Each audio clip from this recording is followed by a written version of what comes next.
Purihin ng Diyos sa kanyang pong kabutihan sa ating buhay, sa kanyang biyaya. Sa tuwing tayo po ay nagkakasala at humihingi ng tawad sa kanya, tayo po kanyang pinapatawad. Salamat sa kanyang biyaya na sa oras tayo po ay lumalapit sa kanya, hindi niya tayo tinataboy. Salamat sa kanyang kabutihan sa araw-araw na hindi niya tayo pinabayaan. Siya nagpo-provide sa lahat ng ating pangailangan. At dahil dyan ay marapat lamang siya ay ating purihin at sambahin sa oras na ito. Kaya po sa oras na ito, inimbitahan ko ang bawat isa, samahan po ninyo ko sa isang pagsamba sa ating Diyos na gagawin sa oras na ito. Aawit po tayo ng papuri sa Kanya, isang awit na isang panalangin. Pagkatapos nating awitin ng panalangin ito, tayo po ay mananalangin. Awitin po ating awitin ito, sabay-sabay po tayo. Siyasatin mo, Jesus. Hallelujah, Jesus. Damhin natin ang presensya ng Diyos sa oras na ito. Purihin natin siya, mga kapatid. Hallelujah.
siyasatin mo ang aming puso, O Diyos.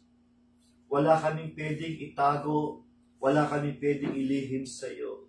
Ang lahat ay hayag at lantad sa iyong paningin. Panginoon, inaamin po namin, kami po'y mga tao, hindi perpekto, nagkakamali at nagkakasala. Salamat po sa iyong biyaya na sa oras kami lumalapit, hindi mo kami tinataboy. Sa oras na kami humingi ng tawad, pinapatawad mo kami. Kaya sa oras na ito, sama-sama kaming lumalapit sa iyo, nagpapakumbaba, inaamin ang aming pagkakamali at pagkakasala. Patawarin mo kami at linisin sa magitan na iyong banal na dugo at patuloy kang maghari sa aming puso't isipan.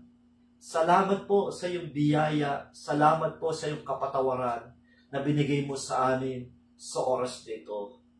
Sa oras nito, kami po'y magbulay-bulay at mag-aaral ng mga salita patungkol po sa kahalagaan ng kapatawaran. Inihiling ko ang iyong Santong Espiritu ang siyang mag-anoint sa iyong lingkod. Akin po kinikilala ang sinasabi po ni Prophet Zechariah, "For it's not by might nor by power, but by my Spirit, saith the Lord." Panginoon, sa iyo po ako mananahan. Pagkalooban niyo ako ng authority, ng power, ng wisdom, ng knowledge, ng anointing, ng fresh revelation sa pagbabahagi ng iyong salita. At sa bawat makikinig at nanonood ng live stream nito, inyo pong hipuy ng kanilang mga puso at dalahin ko na kanilang tapusin ang mensahe ito at kanilang makita at masalamin ang kanilang sarili. At kung meron man po silang nagawang kasalanan, sila rin po ay lalapit sa iyo at hingin ng tawad at makakamtan po ang kapatawaran mula sa iyo. Sa lahat ng ito ay aming binibigay ang mataas na papuri at pasalamat sa tanging pangalan po ng aming Panginoon Kristo. Ito po aming dalangin. Amen. Amen. Muli at magandang umaga po sa inyo lahat. Ang layunin ng live streaming dito ay una upang tayo ay sama-samang sumamba sa ating Diyos. Pangalawa ay upang ipahayag ang mga salita ng Diyos. At ang pangatlo, kung sino man po ang inihipo ng Diyos na gusto magbukas sa kanyang tahanan upang idaos ang Bible study sa iyong tahanan at eventually, yung Bible study na yan ay magiging isang church. At ito pong aking ginagawa ay naniniwala ako, isa itong kaparaanan ng Diyos upang ipalaganap ang kanyang mabuting balita sa magitan ng ating social media. At ito rin po ay isang kaparaanan ng Diyos na pwedeng mag-church planting sa magitan ng live streaming dito. Uli, pinapaalam po sa inyo, hanggang ngayon ay wala pa po kong hawak na church, wala pa akong pinagpapastor na church. Subalit na hiniwala ko sa paraan at kapanahunan ng Diyos ay magbubukas din siya ng pintuan para ako po ay kanyang patuloy na gamitin na higit pa sa dati na ako'y ginagamit ng Diyos. Kaya po sa oras nito, sama-sama po tayo mag-aral ng salita ng Diyos. Sa ang ating pong pag-aaralan, ang kanyang pamagat po ay the importance of forgiveness. Ito po ang kahalagaan ng pagpapatawad. Nais ko pong basahin natin ang ating teksto. Ito ay nandito sa Mateo Kapitulo 18, talatang 21 hanggang 22. Ulitin ko po, ang ating teksto ay makikita dito sa Matthew chapter 18, verse 21 to 22. Babasahin ko sa Tagalog. Lumapit si Pedro at nagtanong kay Jesus, "Panginoon, ilang beses ko pong dapat at patatawarin ang aking kapatid na nagkasala sa akin? 7 beses po ba?" Sumagot siya, "Hindi 7 beses, kundi 70 ulit na 7. Pagpalay, 70, kundi 70 ulit na 7 na papatawad." Amen. Sino ang hindi nagkakasala sa atin? Lahat tayo ay nagkakasala. lahat tayo ay nagkakamali. Sapagkat tayo ay tao, minsan hindi natin alam ang ating pagkakamali. Akala nating tama, pero ito ay mali. Akala naman natin minsan ay mali, pero ito ay tama. So sa madaling salita, lahat tayo ay nagkakamali at nagkakasala. Walang perpekto sa atin isa man. So, wala po tayong pwedeng sabihin na hindi tayo nagkakasala. Sino ang nakaranas na ng kapatawaran? Ibig sabihin, kung ikaw ay nagkasala sa isang tao at inamin mo ang iyong kasalanan sa isang tao at humingi kang tawad sa kanya at ang tao na yon ay pinatawad ka, nakaranas ka ba ng ganyan? O kaya naman, ikaw ay maraming nagawang kasalanan at lumapit sa ating Diyos sa pamamagitan ng panampalataya at panalangin mo at humingi ka ng tawad sa Diyos at inyong pinapaniwalaan at naramdaman na pinatawad ka ng Diyos. Ang susunod na katanungan, sino dito ang nakaranas na nagpatawad sa mga nagkakasala sa Kanya? Ibig sabihin, merong taong nagkasala sa iyo at nang lumapit sa iyo at inamin kanyang kasalanan, pinatawad mo siya. At yung pagkapatawad na yan ay talagang buong puso mo itong binibigay sa tao na yun. So bakit ko tinatanong ang katanungan na ito? Sapagkat sa oras nito ay ating pag-aaralan, ay ating pakikinggan ang salita ng Diyos patungkol po sa the importance of forgiveness. Bakit mahalaga ang pagpapatawad? Bakit mahalaga ang humingi ng tawad? Bakit mahalaga ang nagpapatawad? So, sa oras dito ay ating titignan mula po sa acrostic word ng forgive itong ating mensahe. So, bawat letra ng forgive ay meron po siyang mensaheng binibigay sa atin.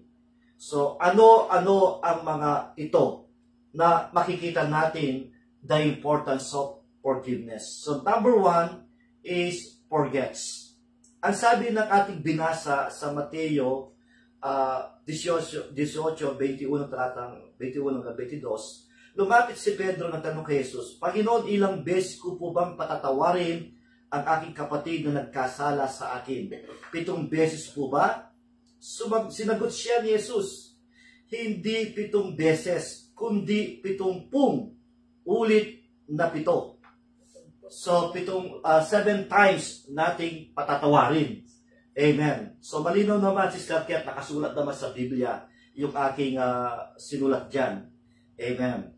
So, malinaw na ang ating pong Panginoong Yesus ay sinabi niya kay Pedro yung 77 beses mo siyang patatawarin ang nagkasala sa iyo. Ang totoong pagpatawad ay totoong kinakalimutan ang nagawang kasalanan ng tao. Totoo po ito. Dapat nating kalimutan yung kayo nagawang kasalanan. Subalit, yung pong pain, hindi po agad-agad nawawala. Pero hindi ibig sabihin na yung pain ay nandoon, yung kasalanan ng tao ay hindi mo na siya pinatawad. Ang tao, sa oras na siya ay lumapit sa iyo, at humingi ng tawad, inaamin yung kasalanan niya, hindi ka Diyos, tao ka lang, dapat marunong kang magpatawad sa nagkasala. Kung papaanong ang ating Diyos nung tayo humingi ng tawad sa Kanya, ay Kanyang kinakalimutan yung ating mga nagawang kasalanan. Amen. So, sa oras nito, ay ating pong titignan na tayo ay nagkakamali, nagkakasala, at humingi ng tawad tayo sa Diyos, pinapatawad tayo, kinakalimutan ng Diyos. At kung meron man pong taong nagkasala sa iyo, halimbawa, hindi siya lumapit, patatawarin mo rin ba siya? Yes, sa harapan ng Diyos, sasabihin mo, sapagkat yung tao na yun ay meron siyang pride, ayaw niyang aminin yung pagkakasala, ayaw niyang lumapit sa iyo, at ayaw niyang humingi ng tawad, pero sa harapan ng Diyos ay dapat mo siyang patawarin. at dapat mo siyang kalimutan yung kanyang ginawang kasalanan. Subalit yung pain ay nandun pa rin. Pero time will come, ang Diyos din ang maghihilom sa sugat na kanyang ginawa sa iyo. At kung meron man po taong lumapit sa iyo, nagsasabing, patawarin mo siya sa nagawa niya kasalanan sa iyo, ngunit hindi mo siya pinatawad, hindi ka rin patatawarin ng Diyos. So lalo na kung ikaw ay isang pastor, ikaw ay nangangaral ng kapatawaran, ay dapat marunong ka magpatawad. At kung hindi ka marunong magpatawad, una, hindi ka patatawarin ng Diyos. Pangalawa, ibig sabihin meron kang pride. So dapat marunong tayong magpatawad sa mga nagkakasala sa atin. Amen. So ito pong Matthew chapter 18 verse 24 to 35, makita natin yung pong talinghaga na binigay ng ating Panginoon Kristo dito, na merong isang hari at merong nagkasala, may utang sa kanya. At yung tao na yun ay humingi ng, sinasabi din niya kaya bayaran yung kanyang utang. At ang sabi ng hari, kalimutan na lang yan, kahit huwag ng bayaran. Subalit dumating ng araw, itong lalaki ito may utang sa hari. Ay nakita niya isang lalaki may utang sa kanya. Siningil niya.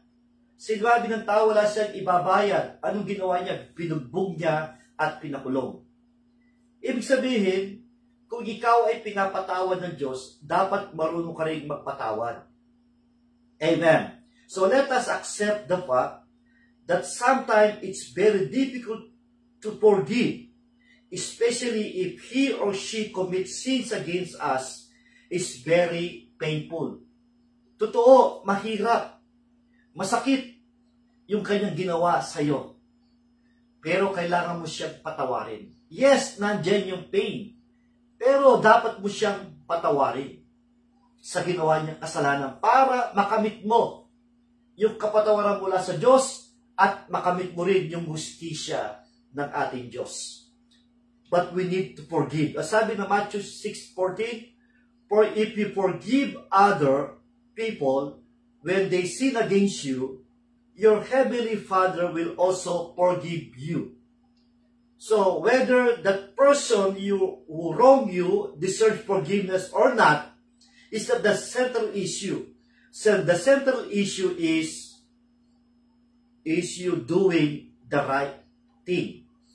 So, ibig sabihin, yung tao na nagkasala sa iyo, deserve niya o hindi yung kapatawaran ibibigay mo sa iyo, hindi po yun ang issue. Deserve niya o hindi.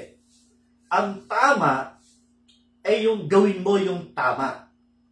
Deserve niya o hindi, gawin mo yung tama at dapat mo siyang patawarin sa kanyang kasalanan. Amen. So, forgiveness, it means that it is unlimited, unconditional, a Christian virtue, a habit, and an act. So, kailangan po tayong magpatawad. At ang pagpapatawad, ito ay unlimited. Hindi mo binibilang yung nagawa niyang kasalanan sa iyo. Hindi yung nakauna ka na, nakadalawa ka na, nakatatlo ka na, and then, hindi mo na siya patatawarin. O kahit siya magkamali sa iyo, nag-una, pangalawa, pangatlo, hindi mo siya dapat i-disconnect sa lahat ng kanyang ministry. Hindi mo siya dapat sirahin yung kanyang pagkatao na kahit paulit-ulit siya nagkamali sa iyo. Dapat ka magbigay ng patawad sa taong yun. At ang pagpapatawad ay walang kondisyon. Hindi pwedeng patatawarin kita kung luluhod ka sa harapan ko. Patatawarin kita kung parusahan kita. Hindi po dapat gano'n. Ang papatawad ay unconditional. Wala kang ibibigay na condition sa kanya. Kailangan, kapag inamin niya yung kasalanan sa iyo at siya humingi ng tawad sa iyo, walang kondisyon. Patatawarin at patatawarin mo siya. At ang papatawad, ito po isang Christian virtue. Bilang isang Kristiyano, dapat ito'y atin na po magiging practice sa buhay natin, magiging habit na natin. At alam po natin yung mga tao nagkakasala. Kahit ikaw mismo nagkakamali ka, nagkakasala ka. At kung dahil ikaw alam mo nagkakasala ka, nagkakamali ka, dapat makita mo rin yung kapwa-tao mo, nagkakamali, nagkakasala din tulad mo, at dapat ka rin marunong magpatawad sa mga nagkakasala sa iyo. Amen. Sana naunawaan po ninyo ang mensahe ng Diyos sa oras na ito patungkol sa kahalagahan ng pagpatawad. Pangalawang letra nating makikita mula po sa forgive ay ang letter O. Overcome the human nature. Choosing to forgive another is one of the hardest things most people ever do. Especially if it is undeserved. It's hard because it's not human nature. Human nature cries out for revenge and retribution. Mga kapatid, tayo ay tao, yes. But we need to overcome our human nature. Our human nature is like this. Kapag merong taong nagkasala sa iyo, ang unang papasok sa isip mo, maghihiganti ka. Sasabihin mo, kailangan sirain ko rin siya. Kailangan wasakin ko rin pagkatao niya. Kailangan saktan ko siya. Kailangan makahiganti ako sa ginawa niya sa akin. Lalo na sa panahong ito, ginagamit pa ang social media para manira ng tao. Lalo na kung nagkamali siya sa iyo, ang malungkot pa, ginagamit mo pa minsan yung word of God para tirain mo lang yung tao. Alam nyo, I must admit, noong una, pumasok din sa isip ko rin yan. Yung taong nanira sa akin, na sinira yung aking integrity, using a social media, I was attempt or to do mag-post na paninira sa kanya. And actually, nagawa ko na nung una. I used the word of God para tiray siya. But isang pastor ang nag-correct sa akin. Ang sabi niya, Pastor, burahin mo ang mga pinos mong yan. Bagamat word of God yan, pero very clear, you are using a scripture that is not contextualized. Hindi po siya tama yung kanyang interpretation. Burahin mo yan. Kung nais mo na makamit mo ang ustisya ng Diyos, kung gusto mo makamit yung paghihiganti ng Diyos para sa iyo, huwag kang maghihiganti. Hayaan mo ang Diyos na maghihiganti para sa iyo. Ang tanging gawin mo ay patawarin mo siya hanggang sa makalimutan mo ang nagawa niyang kasalanan. At let me tell you this, mga kapatid. Alam niyo, sa totoo lang, meron pong isang taong nagkamali sa akin, nagkasala sa akin during pandemic. Na-depress ako during that pandemic. Nawala lahat ng aking ministry. Pero you know what? Dahil sa pinapatawad ko siya, kahit hindi siya umingi ng tawad sa akin, actually, umingi ako ng face-to-face sa kanya para magpatawaran kami dalawa. Pero ayaw niya. At sabi niya, ayaw na daw ibaba ang kanyang pagkatao sa pagkatao ko. Pero ginawa ko na lang sa harapan ng Diyos, pinatawad ko na siya. Kailangan ko mag-move on eh. Kailangan ko magpatuloy sa aking panampalataya, sa aking buhay. So, sa panalangin ko, palagi ko pa ulit-ulit sinasabi ko, Lord, pinapatawad ko yung tao na yun. Pinapatawad ko yung tao na yun. Until, finally, ngayon, to be honest, yung tao na yun, nakalimutan ko na yung kanyang magandang kasalanan. Yung ginawa niyang pain, nawala na. At nakapagpatuloy na ako sa ministry. Nung una, alam niyo, bukang bibig ko pa po yung tao na yan.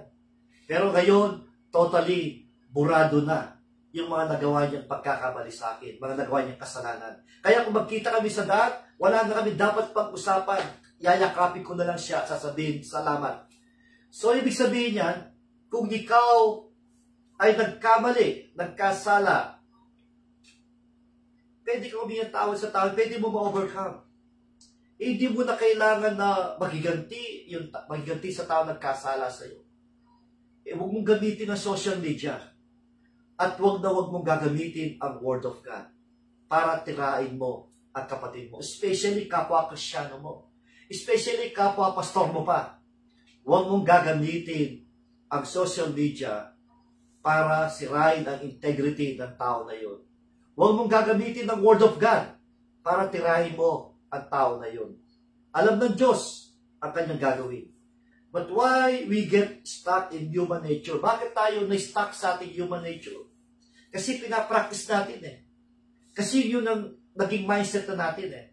Bakit hindi natin i-practice yung salita ng Diyos? Bakit hindi natin i-practice yung presence ni Lord? Bakit hindi natin i-practice kung ano ginagawa sa langit? At kapag pinapractice na yan, magiging habit na po natin. Jesus came to bring forgiveness and salvation from our sins.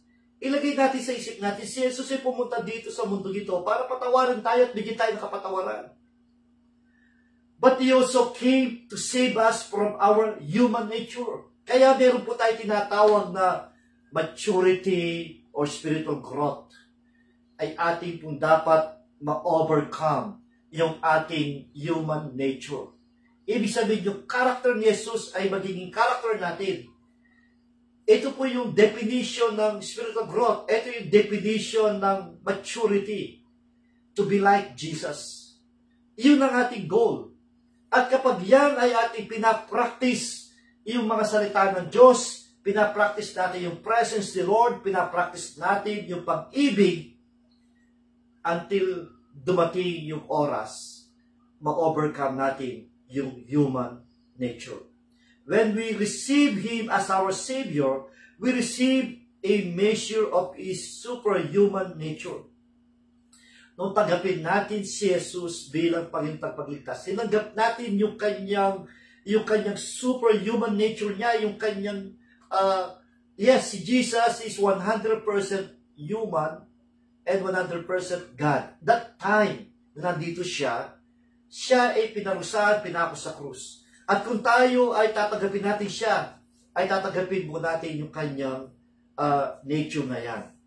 Once we receive Him, how much that superhuman nature rules in our lives is up to us. And that is reflected in our choices. Nung tanggapin natin si Jesus, yung kanyang human nature niya, yung kanyang character niya, ano po ba ang nagre-reflect sa atin? Nagre-reflect na ba sa atin si Jesus o nagre-reflect pa rin sa atin yung ating human nature? You know what? It is our choice. Kung anong gusto mong mangyari, yun ang mangyayari. And according to 2 Corinthians 5:17, kung kaya't ang sino mang nakipag-isa kay Kristo ay isa ng bagong nilalang, wala na ang dating pagkatao, siya'y bago na. Kapatid, kapag ikaw ay nakipag-isa kay Jesus, tutulungan ka niya na magbago. Tutulungan ka niyang magpatawad. Hindi magiging mahirap ang magbigay ng patawad. Bakit? Nakipag-isa ka na kay Jesus. Sapagkat si Jesus ay madaling magpatawad sa Kanya. Madaling magmahal si Jesus sa atin. Magkamali ka, magkasala ka, hindi magbabago ang pag-ibig ni Jesus sa ating lahat. Dapat nasa atin yun. Kung meron magkamali sa iyo, meron magkasala sa iyo, dapat hindi magbabago ang pag-ibig natin sa tao. Amen. Yung mga taong nagkasala sa akin, yung mga taong tinanggalan ako ng ministry, I forgive them. At mahal ko sila. Hindi ko sila kinokondemn. Inaamin ko, tao mga yan, nagkakamali sila, nagkakasala sila. Kahit ayaw nilang humingi ng tawad, at dahil sa kanilang pride, I forgive them. Pero dapat po tayong din magpatawad, kapatid. Kasi ako rin po ay tao, hindi perfecto, nasa human nature, but I try to do my best with the power of the Holy Spirit to forgive and overcome yung aking human nature. Sa 1 John 5:4, for everyone born of God overcomes the world, even our faith. Tayo po ay sindilang ng Panginoon sa mundo ito at kaya po natin ma-overcome lahat ng pagsubok, lahat ng mga tao na nira sa atin, ma-overcome natin yan sapagkat nasa atin ang Panginoon. We will surely overcome the human nature of not forgiving others, but because of our faith, we can give our forgiveness to our detractors. Sa ating pong pagkatao, masasabi natin mahirap ang patawad. But because we practice our faith in the Lord, and we always recognize that Jesus is in our heart, we can forgive yung mga distractors natin, yung mga nagkakamali sa atin. Amen. At ang pangatlo, mula sa forgiveness ng letter R, releasing yourself from bitterness. Forgiveness is giving light to a heart full of darkness. Ito po yung pag ikaw ay nagpapatawad, ikaw ay nirelease mo yung bitterness sa puso mo. Kapatid, kapag meron tao nagkasala sa iyo, nagkamal sa iyo, lalo na siniraan ka, sinira yung integrity mo, yung bitterness ay nandoon. Yung pain nandoon. Para kang dinala niya sa kadiliman. Imagine mo, kapatid, siya na yung nagkamali sa iyo. Siya yung nagkasala sa iyo. Siya na yung sumira sa iyo. Ikaw ngayon ang nagsasuffer.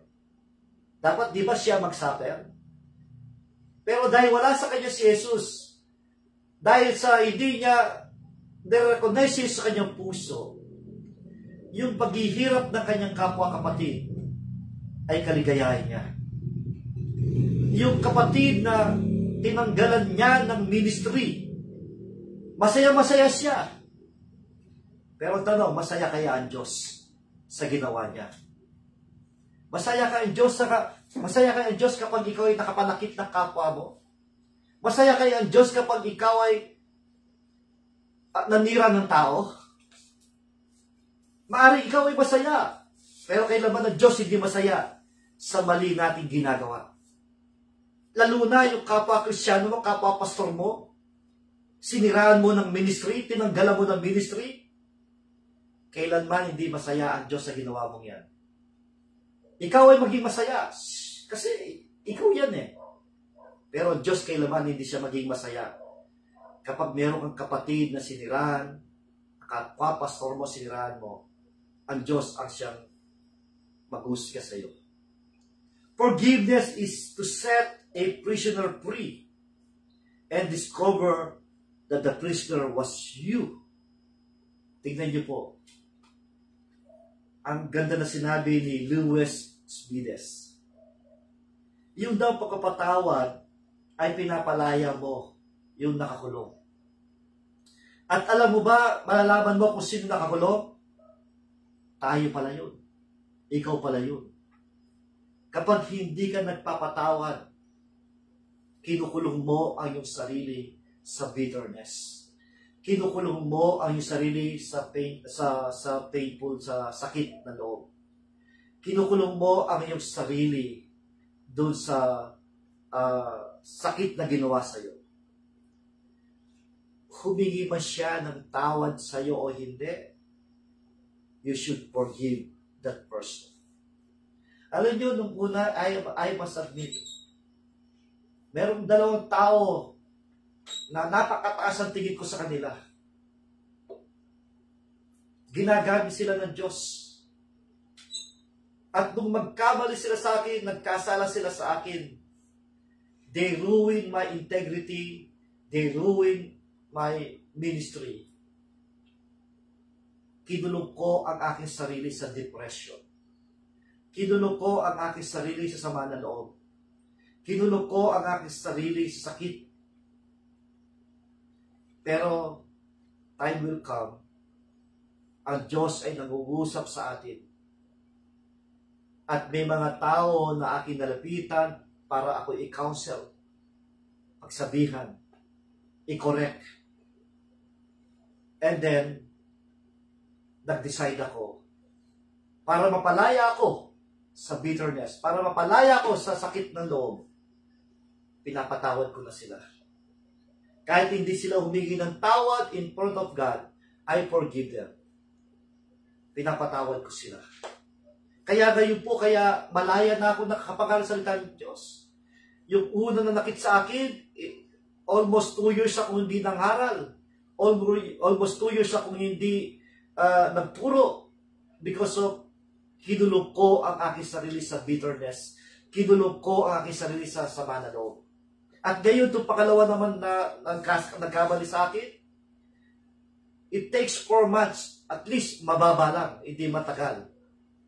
Kinulog ko sarili ko sa bitterness, sa sama na loob. Until I decide na kailangan patawarin yung mga tao na yan. And then God will set me free. Kaya nga ngayon, ako'y nakakapangaral na, and I have a testimony about this forgiveness. Amen. Kung makita mo personal yan, wala na akong pag-uusapan. I don't need to discuss anything. Ang gagawin ko lang, i-hug ko lang sila. Just to show them, I forgive them. Whether they admit or not, I will forgive them.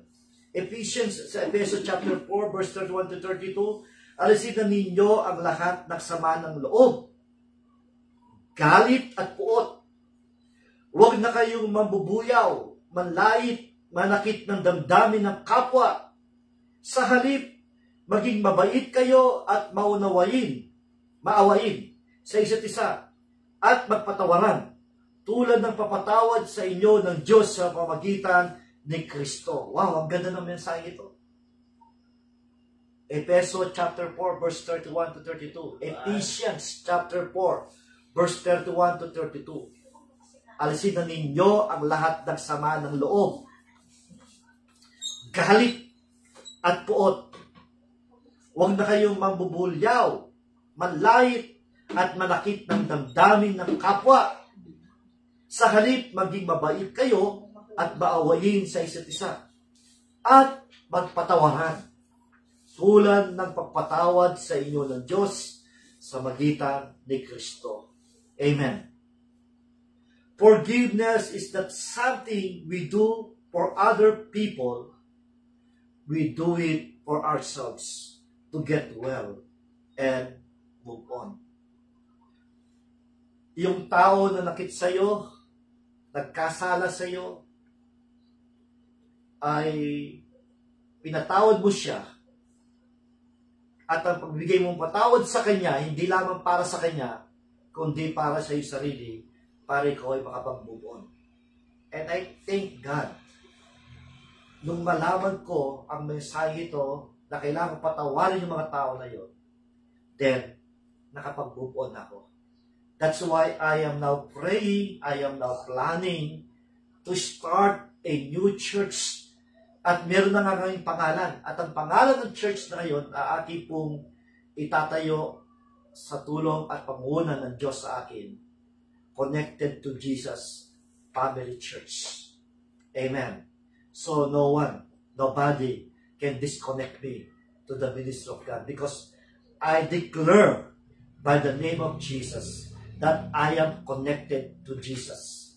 And no one can disconnect me to Jesus, because I believe and I have faith to Jesus, at yun yung magpapatuloy ako sa paglilingkod sa Diyos. And number 4, letter G, mula sa forgiveness, forgive. Greatest power. Isa po ito, when we forgive, ay pinapakita natin yung kapangyarihan na binigay sa atin ng Diyos. You know, brothers and sisters, God gave us power. At anong power binigay sa atin ni Jesus? The power to forgive is one of the greatest powers given to a man. Alam nyo, ito'y kapangyarihan. Isipin mo, nagkamali na yung tao, siniraan na yung pagkatao mo, you forgive him. That's power. Sasabihin ng demonyo, anong klaseng tao, Kristiyano mo ito? Siniraan na, nagpapatawad pa. Masisira yung ulo ng demonyo. Kapag tayo mga Kristiyano ay marunong magpatawad. Remember this, put this in your mind. Put this in your heart. You have power. Anong power na yan? The power to forgive. Amen. Forgiveness is divine. Ito po ay sacred. Ito'y banal. Magagawa mo ito ng totoo kung si Jesus ay nasa iyo.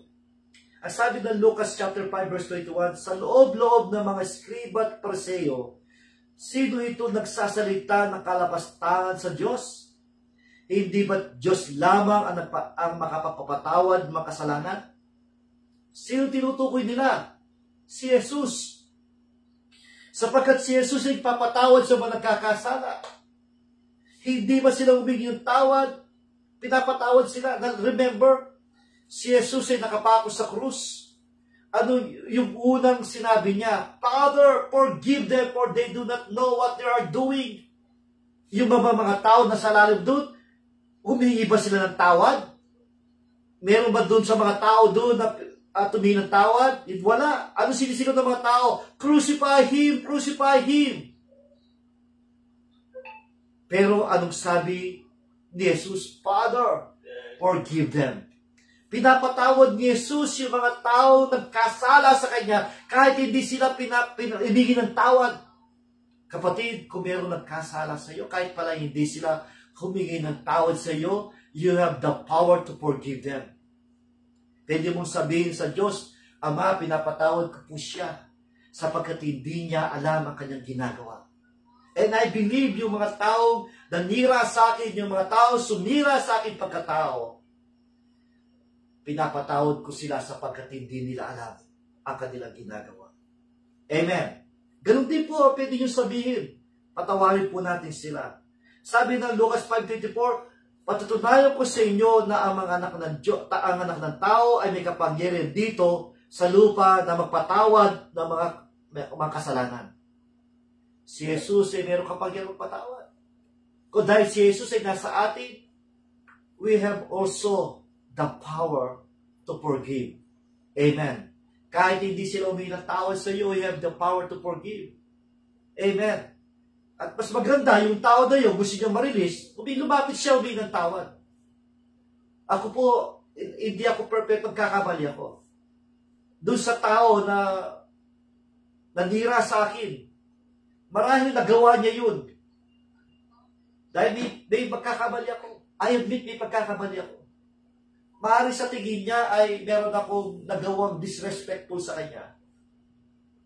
And I admit, humingi na akong tawad sa kanya. Pero masakit, hindi siya nag-reply, hindi siya nagbigay ng patawad. Ang maganda ako para sa akin, I already do my part. Lumapit na ako, nag-chat na ako sa kanya, nagsabi na ako sa kanya, patawarin mo ko, forgive me sa mga pagkakamali na gawa ko. Pero wala siyang reply. Ibig sabihin, hindi siya nagpapatawad. Hindi siya nagpapatawad. At meron namang isang tao nagkamali sa akin at ako naman nag-chat sa kanya. Pinapatawad kita sa mga nagawa mo kasalanan. Ang sagot niya, wala gawang kasalanan sa iyo. That's pride. Anong tinutukoy ko dito? Kapatid, lumapit ba sila sa iyo? Aminin ba nila hindi? Alam mo nasaktan ka nila, alam mo siniraan ka nila, forgive them. You have the power to forgive them. Forgiveness is something that Satan doesn't want to hear, don't want to do, don't want to give, don't want us to exercise, because forgiveness is our power to do. Amen.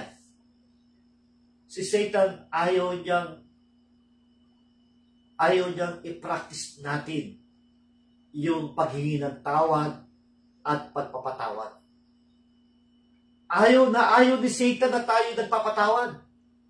Ayaw ni Satan na tayo humingi ng tawad. Pero the moment na ginagawa po natin na tayo humingi ng tawad, we are exercising our power. Kapag tayo nagpapatawad, we are exercising our power. And that power ay galing po sa ating Panginoon Kristo. Amen. Amen. So sana po itong mensahe ito ay magbigay sa inyo ng linaw at maging salamin sa atin na tayo ay marunong tayo magpatawad at humingi ng tawad sa mga nagkasala sa atin. Number 5, mula sa acrostic word ng forgive. Letter I, integrity. To forgive is our character and showing that we are righteous. Alam niyo, kapag ikaw ay nagpapatawad, you are showing your integrity. You are showing your good character. You are showing your righteousness when you forgive. And also, when you ask forgiveness, you are showing your good integrity, you are showing your good character, and you are showing you are righteous. Kaya kailangan po natin i-exercise ang pagpapatawad. Kapag ginagawa po natin to, makita ng mga tao ng paligid natin, especially ang Diyos natin, yung integrity natin. Nagkamali din sila sa'yo. Siniraan ka na. Hindi ka naghiganti. Pinatawad mo sila. That's integrity.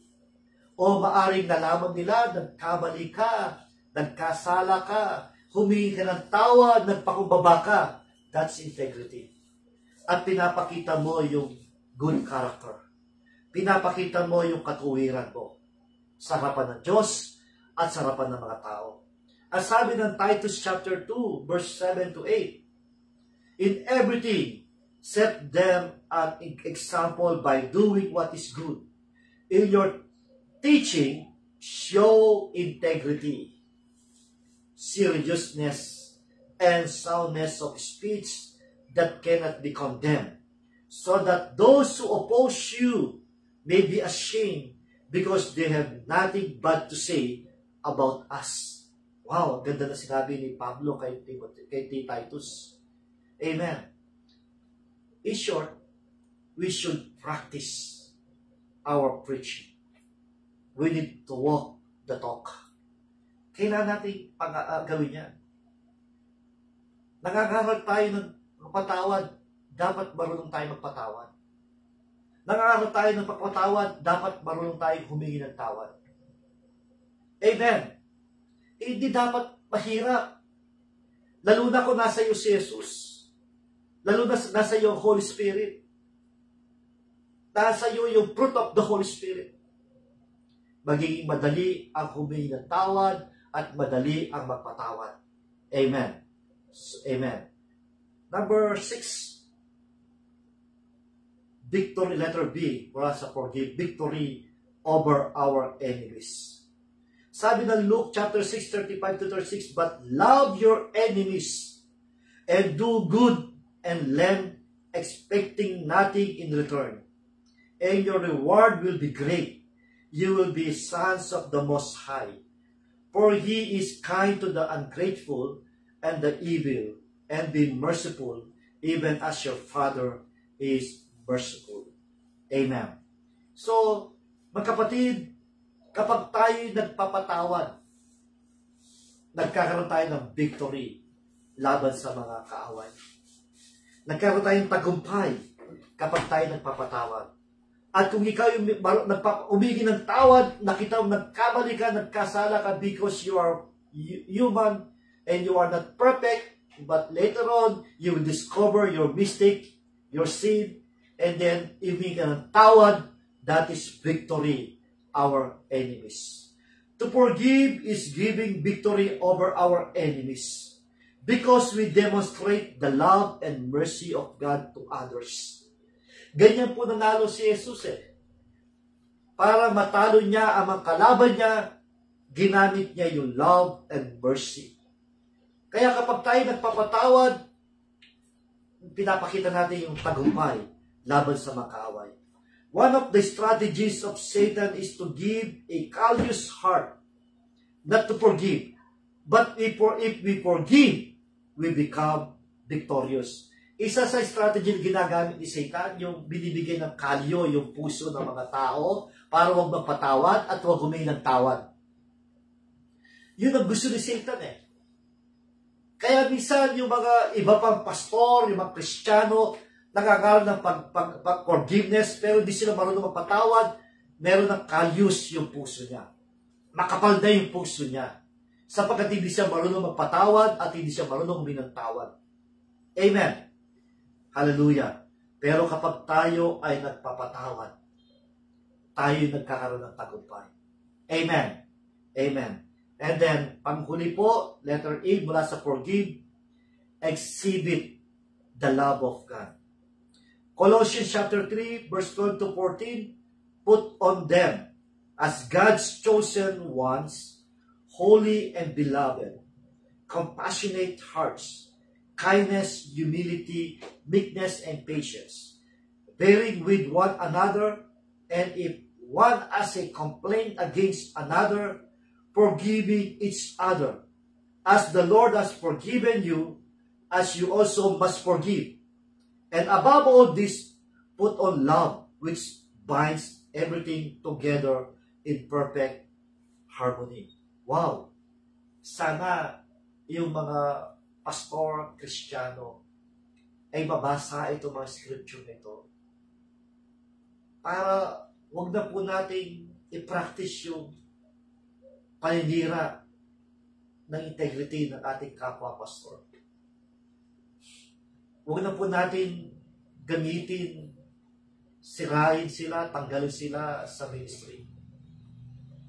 Na maging masaya ka kapag siya hirap na hirap. Kapatid, ang pwede mag-bind sa atin pagmamahal. Lahat tayo may kahinaan. I admit, meron ng kahinaan. I admit, nagkakamali ako. Pero kapag yung pag-ibig ang umiiros sa atin, nabubura yung pagkakamali ng kapatid. Hindi kilala natin, tao lang yan, nagkakamali. Kapatid, lahat tayo nagkakamali. Ikaw nagkakamali ka. Nagkakamali ako. Marunong ko humingi ng tawad. Dapat marunong ka rin magpatawad. Marunong ko magpatawad. Dapat marunong ka rin magpatawad. Lahat tayo dapat marunong humingi ng tawad at marunong din magpatawad. Amen. Ibig sabihin kapag ginagawa natin yan, we exhibit the love of God. We extend the love of God to others. Amen. Hallelujah. Glory to God. Exhibit means to show or display outwardly, especially by visible signs or actions. Ibig sabihin, kapag tayo nagpapatawad, we display our outward human. Especially yung po mga action natin ay pinapakita natin. To forgive is to show that we imitate Christ. Just like Paul says, 1 Corinthians 11:1, imitate me just as I imitate Christ. Kapag tayo po ay nagpapatawad, you are imitating Jesus Christ. Tinutularan natin si Jesus. Napakalaki na kasalanan natin sa Kanya. Maraming kasalanan tayo nagawa. Sa oras na tayo lumapit sa Kanya, sincere ka man o hindi sa iyong pagkatawad, si Jesus ay nagpapatawad. At ganoon din po tayo. Sincere man o hindi yung tao lumalapit sa iyo, humingi ng tawad, because you have the love of God, you should forgive. Amen. And for your sake, para ikaw ay makapagbubod, mapalaya sa bitterness. Amen. To forgive is to show the love of our Christ. Hindi lang natin dito in-expound and express yung pag-ibig ng Diyos sa tao, kundi pinapakita natin pagmamahal natin sa Diyos. When we forgive, we show that we love God. When we ask forgiveness, we show that we love God. Kaya mga kapatid, sana po itong mensahe nito ay maging aral po sa ating lahat. Ito po yung kanyang pinaka-outline. The importance of forgiveness. Letter F, forgets. Letter O, overcome the human nature.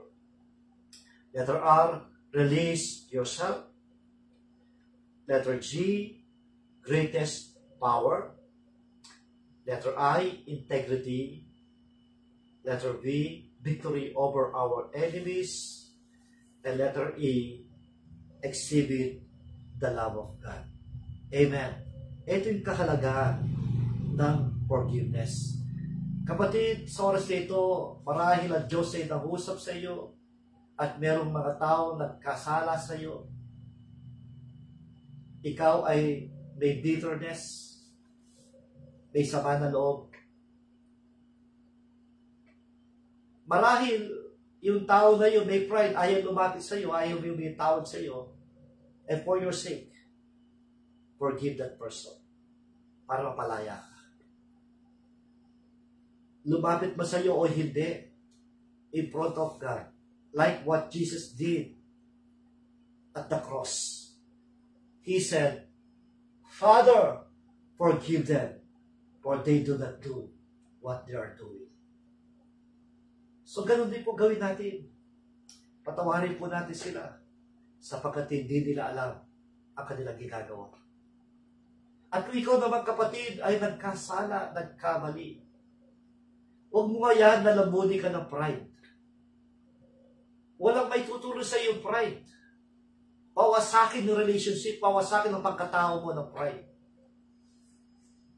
Humingi ng tawad. Hindi nakakabawas ng pagkatao ang paghingi ng tawad.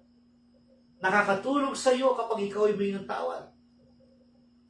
Napapalaya ka rin doon sa conscience mo na ikaw ay nakapanakit ng tao. Magpatawad ka. Sa oras dito, tayo po'y lalapit sa Diyos. Tayo'y unang humingi ng tawad sa Diyos. Sa mga nakaraan buhay natin, hindi tayo nagpatawad, kasalanan po yun. At sa mga nakaraan buhay natin, hindi tayo humingi ng tawad sa mga taon na nasaktan natin, kasalanan po yun. Kaya sa oras dito, ang unang gagawin natin, lumapit tayo sa ating Panginoon. Humingi na tayo ng tawad sa Kanya. Magpalinis po tayo. Humingi tayo ng tulong sa Kanya upang matuto tayo, humingi ng tawad at matutong magpatawad. Sa oras dito, yumuko tayo at manalangin. Maraming salamat po, O Diyos, sa iyong salita na amin po ng pagkulayan ngayong oras dito. Nasalamin namin ang aming sarili. Nakita namin ang aming sarili na kami po'y nagkakasala, nagkakamali, na minsan hindi po namin alam nakakapanakit na kami ng damdamin ng tao, na hindi namin alam nakakasira kami ng pagkatao ng isang tao. Ito'y isang kasalanan. At hindi namin alam na kami po ay nagiging masaya kapag yung tao na nakit sa amin ay naghihirap, nagkakasala. Kasalanan po yun. Panginoon, sa mga nakaraan, may mga taong lumapit sa amin, humingi ng tawad, hindi namin sila pinatawad, patawarin mo kami, O Diyos. Lumalapit kami sa iyo ngayon, nagpapakumbaba. Patawarin mo kami sa lahat na kasalanan na aming nagawa. Linisin mo kami, Panginoon. Paghari ka sa aming puso. Tulungan mo kami na magpatawad. Tulungan mo kami humingi ng tawad sa mga tao na nagkasala kami. Panginoon, inihiling namin, maghari ka patuloy sa aming puso, sa aming buhay. Yung pong nature mo ay maging nature namin, yung character mo ay maging character namin. Makita ka sa aming buhay, maitaas ka sa aming buhay, mapurihan ka sa aming buhay, maging testimony, Panginoon, ng mga nangyari sa buhay namin. Salamat po. Purihin na yung dakilang pangalan. Maraming salamat po sa iyong salita. Patuloy kami dumudulog sa iyo at dinadalahin sa iyo mga prayer requests. Patuloy na dinadalahin sa iyo si Brother Esting Tanglao. Ito July 24 na schedule po siya na kanyang operasyon, yung tinatawag ng Gamma Knife. Patuloy ang inihiling namin na yung himala, ay yung kapangyarihan ng papagaling. Panginoon, sa iyong makamay, Lord, ikaw ang bumawak sa mga doktor. Ikaw bigay ng karunungan, katalon sa mga doktor ng gagawa ng procedure para kay Brother Esting. Na ito, Panginoon, maging magtagumpay.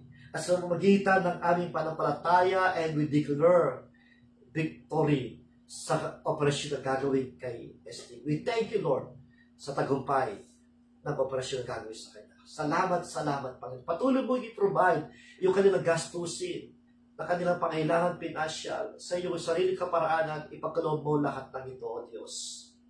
Si Brother Dave Subag, yanalay po namin na yung mga cancer cell kumakalat sa katawan. Panginoon, pagalingin mo siya. Palakasin mo siya. Gumawa ka ng himala sa kanya. Pahabay mo buhay niya na patuloy kanya paglingkuran. Patuloy kang may taas sa buhay niya. Panginoon, pagaling mo siya, normalize mo po yung mga blood cells sa kanyang katawan in the name of Jesus, and we declare healing upon healing in the name of Jesus. Salamat, Panginoon. Dinadalayan ko rin po ang aking po mga kamag-anak, yung kuya ko, namatay yung kanyang asawa, si Ate Jeva. Nadadalamhati siya kasama ng kanyang mga anak. Panginoon, comfort po niyo sila. Yakapin mo sila ng pagmamahal. Panginoon, i-provide mo kanyang pangailangan. Palakasin mo siya. Si Kuya Jack, Panginoon, pagalingin mo siya in the name of Jesus. Yung sakit sa kanyang ulo, in the name of Jesus, pagalingin mo siya. Yung mata niya lumalabo, Panginoon, pagalingin mo siya in the name of Jesus. Salamat, Panginoon, sa galingan. Binigay-bigay mo sa kanya. Panginoon, hallelujah. Purihin na yung dakilang pangalan. Diadalayan ko rin po si Ate Mirna. Palakasin mo rin po kanyang katawan. Pagalingin mo po si Ate Mirna. Panginoon, meron siya naramdaman sa kanyang katawan. Ikaw po magpalakas sa kanyang katawan. In the name of Jesus. Dadalayan ko rin po si Ate Baby. Panginoon, pagalingin mo siya. Palakasin mo rin siya. In the name of Jesus. Hallelujah, hallelujah. O purihin ka, O Diyos. Maging yung mga kapatid. Si Leia na may problema, ayusin po ninyo kanyang problema. Ikaw po ang siya tumulong sa kanya, magbigay ng wisdom sa kanya para masolve yung mga problema niya. Salamat na marami. Pagpalain mo aking pamilya, ang aking asawa, ang aking mga anak, si AJ, si Charis, si Jaire, si Jello. Bless my family. Continue to provide our needs financially, Panginoon. Alam po ninyo na yung lingkod ay wala pong regular na income.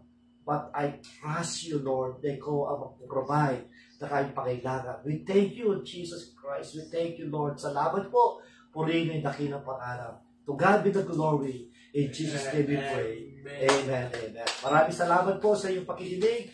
Purihin ng Diyos. God bless you. See you next week po. Salamat po. God bless you. Bye-bye.